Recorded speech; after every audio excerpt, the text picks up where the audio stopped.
yani tarihçiyim. Doktoramı tamamlayamadım, sağlık nedeniyle tamamlayamadım ve ondan sonra da öğretim görevlisi ve öğretim görevlisi olarak çalışmaya devam ettim. 28 Şubat sürecinde de atıldım. Üniversiteden atılanlardan birisiyim. Sonra emekli oldum ve sivil toplum alanına geçtim. Sivil toplumda kadın hakları alanında en çok çalıştım. Ama tabii çocuk haklarıyla, barış ve demokrasi girişimleriyle hep ortak çalışmaya devam ettim. Bu kadar. Biraz daha böyle sesi yüksek alsak. Peki, evet. Şimdi kendimden bahsederken zor oluyor bana da onun için. Evet, anladım. Aldığım bu karar çok büyük bir etki yarattı aslında. Bir nasıl diyeyim, olumlu bir etki yarattı yani. Ve kamuoyunda biraz daha böyle bir gündeme geldi. Birdenbire gündeme geldi. Bu ilk eylem. Çünkü Türkiye'de bu tarzda yapılan ilk eylem bu. Bu süreç nasıl gelişti? Bize bu süreci anlatır mısın? Ben emekli olduktan sonra başımı örterken AKP yükselmekteydi. Henüz iktidara gelmemişti ama parti olarak bir rüzgar almıştı, yelkeni şişmişti, geleceği belliydi. O zaman daha önce ben başımı açtığımda emekli olduğumda örterim demiştim. Ama emekli olduğum yıllar AKP'nin yükseldiği yıllara rast geldi. İranlaşacağız vesaire kaygıları vardı. Ben o zaman kendi kendime eğer böyle bir ihtimal hiç olmaz diyordum ama eğer olursa %1 ihtimalle bile olursa o zaman ben açarım diye karar verdim. Kendi içimde. Allah'ın affına sığındım. Önemli olan da buydu benim için, zaten başka bir şey değil. Bu tepki göstermemin zamanının geldiğini düşündüren şey 1 Ağustos tarihli Diyanet hutbesi oldu. Aslına bakarsanız son birkaç yılda eyvah demeye başlamıştım. Giderek yakınlaşıyor bu ihtimal. Açmak zorunda mı kalacağım bakalım diye düşünmeye başlamıştım, o da var. Ama Diyanet 1 Ağustos'ta haya, edep, fıtrat, iffet vesaire kavramlarıyla yaptığı hutbede kurumsal yapılardan söz etti. İşte açık kıyafetler. Şöyle söyleyelim. Nur suresinin 31 ve 32. ayetlerini okudu. Örtünme tavsiyesi olan ayetlerdir bunlar. Ve bu örtünme tavsiyesi ayetlerinin arkasından gelecek şekilde de kurumsal yapılarda özellikle en temel ahlaki kurallara bile uymaz dedi. Ne dedi? Açık, kısa, şeffaf kıyafetler. Bunların hepsi aslında kadın bedenine indirgenmiş devasa kavramlardı. Haya, edep, fıtrat çok geniş anlamları olan kavramlar. Ama buna rağmen Diyanet bunu bedene indirgedi ve sadece kadın bedenine kodladı bunlar. Erkek kıyafetlerini tanımlamıyor bu saydıkları. Kurumsal yapılarda dediğinde ben ondan önce de bazı bilgilere ulaşmıştım. Yani takım kadınlar arasında dolaşan bilgilerdi bunlar. Bir bankadan, örtünme zorunluluğu olan bir bankada çalışan kadın özel yaşamında örtünmüyormuş. Bunu tespit ettikleri zaman işten çıkarmışlar. Ankara'da hatta. Onun dışında yine Ankara'dan bir başka kurumdan, bu da bir kamu kurumu, müdür yardımcısı olarak terfi ettirilen bir kadına, terfi ettiren amiri tarafından eğer başörtülü olsaydın müdür olurdun söylemi gelmiş. Şimdi bunlar adım adım gelen tehlikeler ve kurumsal yapılarda bakıyoruz ki bunlar zaman zaman karşımıza çıkıyor. Tavsiye, teşvik, yönlendirme gibi şeylerde zorlama henüz yok gibi görünüyor. Bankadaki farklı ama. Bu durumda şöyle bir tablo çıkıyor karşımıza. Diyanet'in hutbelerde yaptığı bu söylem iktidarın din politikasının bir parçası. Yani Diyanet iktidarın propaganda aygıtı niteliğinde çalışır olduğu yıllardır. Eğer Diyanet böyle bir tavsiyeyi işte 90 bin camide %95'inden fazlası erkek olan bir cemaate yapıyorsa, o zaman iktidarla ilişkilerini iyi tutmak isteyen bürokratlar, iktidardan uzak durmak istemeyen sermaye sahipleri, yani özel sektörü de buna katarak düşünüyorum. O kurumsal yapılarda, buna medyayı da katabiliriz. Çok çeşitli yerlerde kadınlar üzerine bu baskılar gelebilir. İktidara yakın olmak isteyen Diyanet'in tavsiyesini dinler. Bu ülke bu hale geldi çünkü. Bu nedenle ben bir tehlike gördüm, bir başörtüsü zorlaması olacağını gördüm. Yani İran'daki gibi olmayabilir. Sokakta başörtüsü çalışanlara ve üniversite öğrencilerine yasak olduğu zaman da sokakta kadınların başörtüsüne karışılmıyordu Türkiye'de. Gene bu şekilde kurumlarda bir başörtüsü zorlaması getirilebilir. Teşvik ya da başka isimlerle, ama kadın yaşamına, kadın bedenine dair devletin alacağı kararlar olabilir. Bunu geri döndürülebilir aşamadayken tepkimi göstermek istedim buna karşı ve durdurmaktı yani niyetim. Tabii ki tek başına benim yapmamla bunun durması mümkün değil. Bunu biliyorum, ama hiç kimsenin de böyle bir yükümlülüğü yok. Hiç kimseye de böyle bir yükümlülük atfedemem ve kimseyi rahatsız etmek de istemem. Ama yine de rahatsız olan arkadaşlarım da oldular tabii ki.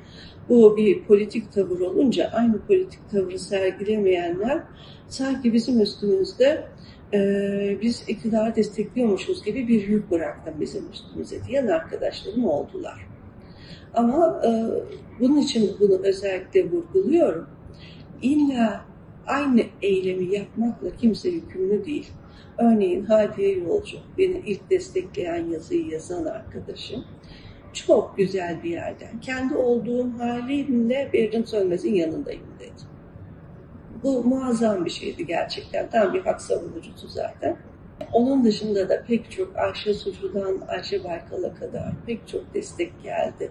Tanıdığı, yakın tanıdıklarımdan destekler geldi. Aile çevremde hiçbir sorun yaşamadım zaten. O da ayrı bir şey. Ama iktidarın geri adım atmadığını biliyoruz. Fakat buna dikkat çekmek bile onları belki yavaşlatmıştır diye düşünüyorum. Yücel'le tanışmıyorum. Onun videosunu gördüm. Telefonuna da ulaşamadım, görüşemedim hiç, ama onun da çok birbirimizle tam aynı yerde durmasak da çok haklı gerekçelerle açtığını gördüm. O da yine iktidar politikalarına karşı ve işte canı korumak, insanlara yapılan baskı. Ben bir yandan dinimi korumak istiyorum. Çünkü o derin kavramları sadece bedene indirgeyerek Müslümanların düşünce dünyasını çölleştiren bir şeydi bu. Tek tip din yorumu getiriyor ki daha önce de şunu gördük değil mi? Mealleri falan yasaklamak. 40'a yakın mealin yasak listesinde olduğu söyleniyor. Bunda elini kolaylaştıracak yasa da çıkardılar. Her an yapılabilir. Neyse ki Ali Erbaş'ın görev dönemi sona erdi. Yeni Diyanet İşleri Başkanı, evet, o da iktidar politikalarının çok uzağına düşemez. Onu biliyoruz. Sistem böyle maalesef. Bütün kurumlar böyle. Ama yöntemi, söylemi daha toplumu rahatlatacak şekilde idare edebilir iktidarın. Öyle bir ihtimal var diye görüyorum. Çok emin değilim. Çok da tanımıyorum yeni başkanını. Ama tasavvuf alanında uzmanmış, Mevlana çalışmış doktorasında. Dolayısıyla yani umarım bugün kendilerinin tasavvuf diyen tarikat cemaat, holdingleşmiş tarikat cemaatlere yakın değildir. Ve umarım Mevlana'nın o arı duru inanç dünyasını yansıtacak bir yaklaşım içerisinde olur. Laikliğe karşı bir tehdit zaten. Çünkü laik bir devletin Diyanet İşleri Kurumu ibadetler konusunda halkı doğru bilgilendirmekle yükümlü. Hurafelerden arındırmakla yükümlü. Ama hurafeleri öne çıkarıp hutbelerde özellikle bu selefi yaklaşıma sahip hadislere çok fazla yer veriyor. Bir tane ya da iki tane ayete yer veriyor ama 6-7 tane de hadise yer veriyor ve bakıyoruz ki hadislerin çok büyük bir kısmı selefi bakışlı eserlerden alınıyor.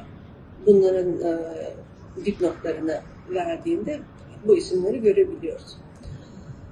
Dolayısıyla laiklik ilkesi hiç yokmuş gibi bakıyor. Hurafelere hiç ses çıkarmıyor.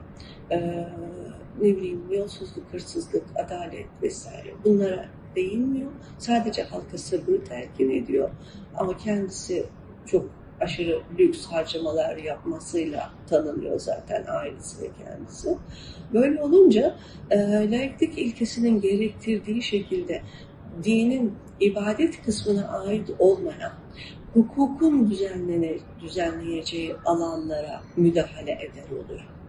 Hukukun düzenlemesi gereken alanlara müdahale ettiğinde din adına, o zaman ta 7. yüzyıldan 12. 13. yüzyıla kadar gelen bir fıkıh sisteminin kurallarını bugüne 21. yüzyıla dayatarak hem sosyolojik gelişmeyi, değişmeyi, dünyanın, çağın değişmesini görmezden geliyor, hem de ülkenin laik hukukunu dikkate almadığını çok açık bir şekilde ortaya koyuyor.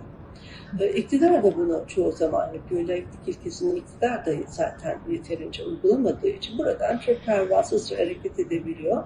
Dolayısıyla laik hukuk ortadan kalkarsa İslam'ın farklı yorumlarının da yapılması mümkün olmaz. Diğer yandan kadın hakları, kadınların insan hakları alanında çok nasıl demeydi, saldırgan demek istemiyorum ama baskıcı bir yaklaşım sergiliyor. Örneğin benim bu eylemimden bir hafta sonra turizm üzerine bir fetva verdi. Orada giyinik çıplaklar ifadesini kullandı. Sahillerde, lüks otellerde falan dedi ama bütün Diyanet de kendi konferanslarını lüks otellerde yapar. Bunu da ayrıca bir cebe koyalım. O devasa binasında sanki hiç konferans salonu yokmuş gibi. Orada sahilde, denizde kadın erkek bir arada olunmasına açıkça bir tepki göstermedi ama giyinik çıplaklar ifadesinden bunu kastettiğini düşünüyorum ben. Böyle yorumladım. Ondan sonraki haftada miras hakkına müdahale etti. Laik hukukla eşit miras hakkımızı, kadınların eşit miras hakkını engellemek istedi.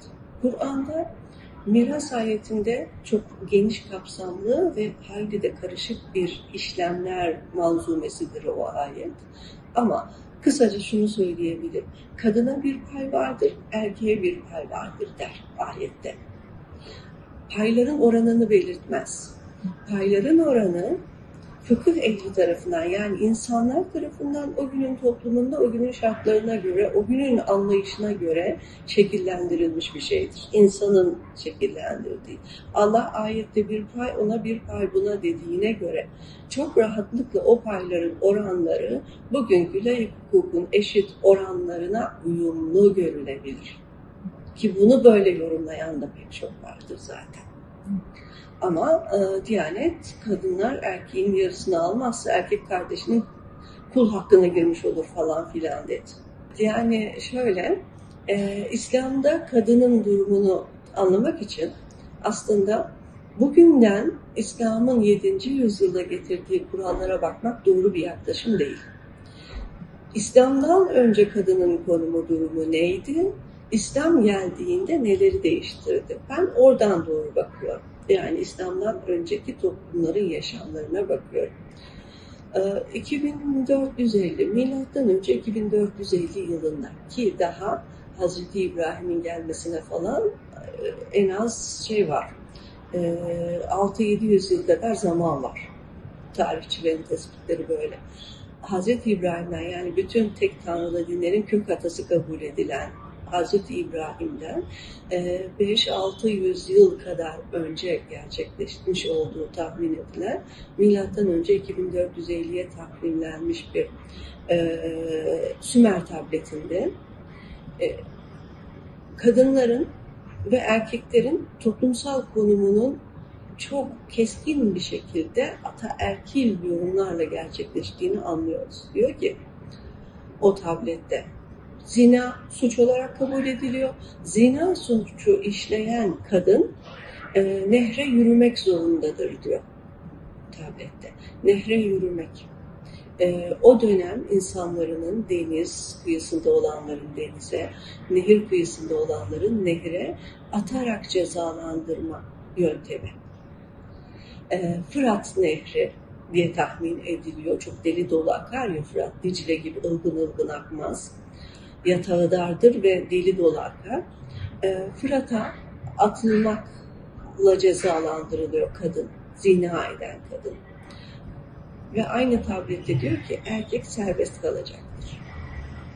Yani Şakirpaşa dizisini okudunuz mu, izlediniz mi bilmiyorum. Yani orada aşk suçları 2 kişiliktir ama cezalandırılan hep kadın olur diye bir ifade geçmişti. Milattan önce 2450'den diyelim ki 1912'ye kadar hiçbir şey değişmemiş. Kadınlar cezalandırılıyor sadece. Bu şunu gösteriyor, ataerki çok sağlam bir şekilde yerleşmiş. Hazreti İbrahim'e bakıyoruz, bundan 5-600 yıl sonrasında. Hazreti İbrahim'in eşi Hacer'den örnek vereyim. Hacer, Mısırlı bir köledir, cariyedir. Ve Mısır'dan bir ahbabı Hazreti İbrahim'e bu cariyeyi hediye eder. Yani kadınlar köleleşmiş, cariye olmuş ve bu kabullenilmiş, alınıp satılan, hediye edilen bir meta haline getirilmiş. Bu Yahudilikten de önce gerçekleşmiş olan bir şey ki Yahudiliğin Hazreti Musa'nın gelmesine 400 yıl var daha. Böyle bir zamandan bahsediyoruz. Hazreti Musa da kendi kız kardeşini, yakın çevresindeki kadınları toplumsal meselelerle görevlendirmiştir. Kamusal görevler vermiştir kadınlara. Bakıyoruz Hazreti İsa'ya, Hazreti İsa da yakınındaki, çevresindeki kadınlara kamusal görevler vermiştir. Yani dinler aslında kadınlara yönelik bu ataerkil baskıların, kadınları insan değil meta haline getiren baskıların ortadan kaldırılması için peygamberler eliyle bir takım değişiklikler, iyileştirmeler yapmak için çalışmışlar. Ama her seferinde ataerkil baskı çıkmış. İslam'da da böyle. İslam'dan önce işte Mekke'de mirastan pay alan kadınlar vardı. Ama bazı güçlü ailelerin, büyük ailelerin yaptığı bir şeydi bu. Bazı güçlü kadınlara veya erkek çocuğu olmayan ailelerin yaptığı kadınlara miras bırakmak. İşte Hazreti Hatice ailesinden kalan mirasla zengin ve ticaret yapan bir kadındı Peygamberimizin eşi. Oradan şunu görüyoruz, yani toplumsal eşitlik yoktu. Bazı haklar vardı, kadınların bazı güçleri vardı ama hepsinin değildi. Çünkü Hazreti Hatice'ye miras bırakılıp onun ticaret yapabildiği bir toplumda aynı zamanda kız çocukları 9 yaşına gelmeden önce öldürülebiliyordu. Babanın hakkıydı o. Ama Darun Nedve diye bir meclis yapısı vardı Mekke'de İslam'dan önce. Orada eğer 9 yaşına gelmişse kız çocuğu, 9 yaşından sonra öldürüldüyse babası tarafından, o zaman suç olarak kabul ediliyordu. Yani bir kız çocuğunun insan sayılabilmesi için 9 yaşına gelmiş olması gerekiyordu. Ama aynı zamanda başka güçlü kadınlar da vardı o toplumda. Bu büyük bir çelişki tabii ki. Sınıflı bir toplum zaten. Dolayısıyla kadınlar genel olarak hayatı 9-0 geriden başlıyordu o toplumda da. Genel olarak sınıfsal farklılıkları bir kenara bırakırsak eğer. İşte bütün kadınlara miras hakkı, bir pay ona, bir pay erkeğe, bir pay kadına ifadesi bana onu gösteriyor. Bütün kadınların miras hakkı tanınıyor. Birçok başka ayette de getirilen bir takım yasaklar adı geçmese bile kadının miras hakkına bir koruma kalkanı oluşturmak üzerinedir. Ama bunu ve eşitlik ayeti vardır. Eşitsiniz siz. Üstünlük sadece takvada diyor. Yani Allah'a itaat etme. Allah'ın buyruklarına uyma konusundan başka aranızda bir üstünlük ölçüsü yoktur diyor. Onu da ben bilirim diyor. Nikah şartı getirdi kadınların alınıp satılmasını önlemek için. Ama yazık ki kölelik ve cariyelik kısmında açık bir yasak hükmü getirmedi. Sadece tavsiyelerde bulundu köle, cariye, hürriyetine kavuşturmanız için şunu yapın, işte ne bileyim bir günah işlediyseniz onun tövbesi yerine tövbesi anlamına gelecek bir kölenizi, cariyenizi azat edin şeklinde böyle tavsiyeler, yemininizi bozduysanız bir köle cariye azat edin vesaire şeklinde tavsiyeler şekli halinde kaldı ama fıkıh sistemi yine peygamberimizden sonra peygamberimiz bütün kadınlara şiddeti vesaire hiç uygulamadı ama tuttular ayette ayrılın diyen ayeti dövün şeklinde getirdiler darabe fiiliyle. Bu sefer İslam'da dövmek var. İslam'da değil, ataerkil bıyıklı tefsirlerde var. Bütün tefsirler erkeklerin ve toplum ataerkil bir toplum ve onların anlayışı, toplumsal şartları, çalışma hakkı olmayan kadınların vesaire hiçbir sözünün geçmediği bir toplumdan bahsediyoruz. Yaygın olarak böyle. Çok ender güçlü kadınların varlığı. İslam kadınların miras hakkını bütün kadınlara genelledi. Cumhuriyet de kadınların boşanma hakkını bütün kadınlara genelledi. Eşitledi yani aslında toplumda hem kadın erkeği hem de üst sınıf alt sınıf ayrımı yapmaksızın sınıfsal ayrımları da ortadan kaldırarak bütün kadınlara boşanma hakkını verdi. Bunlar önemli gelişmeler tabii. Şeye gelince şiddet ataerkinin kurucu unsurlarından birisi. En eski çağlardan itibaren işte 11 yıla kadar uzanabilen bir çağ var. Şiddetle kadınlar güçlü oldukları görece eşit olarak yaşayabildikleri toplumlarda bile geriletildiler. Bunu kadına şiddetle, baskıyla biraz da çocuğun, erkeğin en büyük korkusudur ya, kadının doğurduğu çocuğun babası gerçekten kendisi mi? Bu saplantı.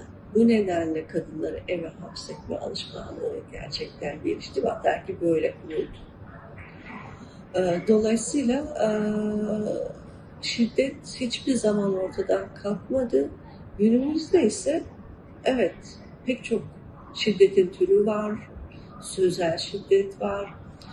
Psikolojik şiddet var, ekonomik şiddet var, fiziki şiddet var, cinsel şiddet var. Ama bunlar yaşadığımız bu şiddet türlerinin içerisinde ismini koymadığımız başka şeyler de var. Örneğin fiziki, cinsel ya da diğer yönlerden manipülatör erkeklerin uyguladığı çok farklı şiddetler. Eğer üniformalı mesleklerde çalışan erkekler bunu yapıyorsa buna üniformalı şiddet diyoruz. Neden onu özellikle ayırmak zorunda kalıyoruz? Çünkü cezasız bırakılıyorlar. Araştırma, soruşturma, yargılanma izinleri kolaylıkla verilmiyor. Çoğunlukla bu izinler verilse bile mahkemede beraat ediyor. Evet, 10 yıllardır bunu Kürt kadınlar üzerinde gördük. Ama daha sonra baktık ki bu aslında Türkiye'nin diğer yerlerinde de var. Uşak'ta Yeşim öldürüldüğünde onu öldüren bir komiser yardımcısıydı. Kadın başına böyle sağ kulağının arka tarafından başına giren bir kurşunla öldürüldü. Ve kadının intihar ettiği iddia edildi. Ama ne olmuş? O intihar eden kadın intihar ettikten sonra kalkmış bir de kurşunun kovanını yok etmiş. Bulunamadı kovan. Böyle bir şeyi kabul ettiler. Neyse Yargıtay'da bu sonucunu bekliyoruz bakalım. Adamı beraat ettirdilerdi yani. Bu her yerde var ama evet çok uzun yıllardır Kürt kadınların en çok yaşadığı bir şey. Yani korucular falan çok kolay bahane bularak hemen kurtuluyorlardı suçtan. Ben onu daha gidiyordu, onu durdurduğum için benden intikam alıyor, yalan söylüyor falan dediklerime işin içinden çıkıyorlardı. Özellikle şimdi milletvekili olan arkadaşlarımız da Diyarbakır'da pek çok Kürt Kadın Derneği var. Onlarla birlikte de çok çalıştık, görüştük. TCA ile de çok çalıştık, Kadın Özgürlük Hareketi'yle de. Yani arada çok fazla bir fark olmaması için hala mücadelemiz devam ediyor. Şöyle söyleyeyim, 90'larda Kürt Kadın Hareketi seküler kadın örgütleriyle, ki ana akımı kabul ediyorlardı onlar kendilerini o zamanlarda, dindar kadınlara ve Kürt kadınlara karşı şöyle bir mesafeleri vardı. Ama Kürt Kadın Hareketi sosyalist yapılar içerisinden doğru biraz daha kolay entegre oldu, katıldı, kabul ettirdi kendisini. Dindar kadınlar ise, İslami çevreden kadınlar ise biraz daha zorlandılar. Fakat günümüzde artık ana akım feminizm diyemiyoruz. Bunun bir normu yok ve bu norm olan sadece feminist kuramların ortaya koyduğu ilkeler. Bu ilkeler doğrultusunda çalışan bütün örgütler ve bu ilkeler çerçevesinde gene şekillenmiş olan mücadele yöntemleri bir şekilde ortaklaştı. Bu ortaklaşmanın sonucunda evet hiçbir sorun kalmadı diyemeyiz. Dünya öyle dikensiz gül bahçesi değil. Feminizm de dikensiz gül bahçesi değil. Hatta feminizm özellikle dikenli olmak zorunda. Ataerkiye dikenlerimizi batırmadan onları geriletemiyoruz ve dolayısıyla o dikenlerimiz bazen birbirimize de batırabiliyoruz. Çok rahat eleştirebiliyoruz birbirimizi. Bu eleştirilerin varlığı zaten feminizmi kapsayıcı ve giderek güçlü hale getirir. Eleştiriden, birbirimizi de eleştirmekten hiç vazgeçmememiz gerekiyor. Evet, ben aslında Jinjiyan Azadi sloganının İslam açısından en ufak bir ters düşme hali olmadığını, tam olarak aslında İslam'ın kadına verdiği haklar doğrultusunda özüne çok uygun olduğunu düşünüyorum. Kadın özgür olmazsa zaten toplum özgür olmuyor. Bunu açıkça bilelim. Ve kadının yaşam hakkına en ufak bir şekilde engel getirilirse bu kesinlikle İslam'a aykırı. Yani burada neyse girmeyeyim şimdi. Bu kısas ayetiyle ilgili çok yanlış şeyler var. Kadın, erkek ya da köle ayrımına bakmaksızın öldürülen kişinin hakkını arayacaksın diyor. Adalet için. Ama nasıl anlıyorlar bizim bu selefi vesaire bakışlar, geleneksel İslam değil, nasıl anlıyorlar? Bir kadın öldürüldüyse onun yerinde bir kadını öldüreceksin diye anlıyorlar. Ayette hiç öyle bir şey yok oysa. Köle olsa da öldürülen onun hakkını arayacaksın, kadın olsa da hakkını arayacaksın, hür erkek olsa da hakkını arayacaksın. Onlar sadece hür erkeklerin hakkını arıyorlardı. Böyle bir değişiklik yapıldı yani. Ama bunu kabul etmek istemiyorlar hala. Süreyya'dan önce de zaten daha yukarıda olan Alevi bölgelerinde yaptılar. Alevi kadınları çok kaçırdılar. Sonra Süreyya'da Düruzilere karşı yaptılar bunları. Bu aslında İslam ülkelerinin en dinden uzaklaştıkları yerdir diye düşünüyorum ben. İster Türkiye'deki Müslümanlar olsun, ister diğer İslam ülkeleri olsun, bir canlının hayatını savunmak, bir canlıyı hayatta tutmak, insanlığı kurtarmak gibidir. Bu çok açıktır Kur'an'da ve bunu asla görmeksizin dini ideoloji haline getirdikleri için ideolojik tarafgirlik bakış açısıyla, inanç değil, Allah'a karşı sorumluluk açısıyla değil, ideolojik tarafgirlik benim tarafım güçlensin bakış açısıyla yapılan haksızlıklara göz yumuyorlar. Şahitlik, adil şahitler olmakla yükümlüyüz.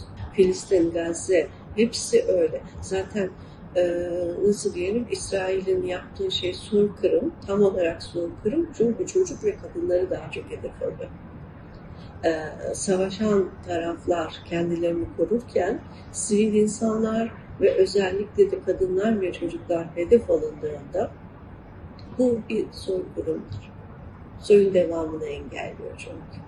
Tam soykırımdır yani. Ama bütün bunlarda bir maddi çıkar, İslam ülkeleri maddi çıkar ya da işte uluslararası tanınırlık vesaire. Bir de diyelim ki Gazze'deki Hamas'ın fikirlerini kabul etmedikleri için, çünkü İslam bölük parça parça zaten. Oradan da ideolojik bir gerekçeyle hem dünyada meşruiyet görme, bu sırada meşruiyet lafı da çok ünlü oldu ya artık. Dünyada meşruiyet kazanma, para kazanma, para kaybetmeme ya da ve ideolojik çıkar. 3 noktadan onlar İsrail'in bu soykırımına karşı çıkmakta çok yetersiz ve başarısız kalıyorlar. Ama dediğim gibi Süheyda'da ve Alevilerin oturduğu bölgenin adını şu anda hatırlayamadım ama Şam'ın kuzeyinde kalan Akdeniz kıyısındaki bölge, Suriye'deki Alevilere, o bölgede yapılanlara karşı çıkmayışları da HTŞ kökenli şimdiki devlet adamı Cölani ya da Şiara bu ideolojik olarak onun İslam devleti kurmasını, Suriye İslam Cumhuriyeti diye adını koyması. Suriye Cumhuriyeti de sen ne olur, herkes kendini orada yargılır o zaman. Ama İslam Cumhuriyeti onu destekliyorlar. Yani dini teopolitik demek lazım buna. Teolojiyle siyaset üretme birbirine ayağında oluyor. Dine dayalı bir iktidar kurmak, insanların dini inançlarını kullanarak iktidar kurmak bize hiç yabancı olmayan bir durum maalesef.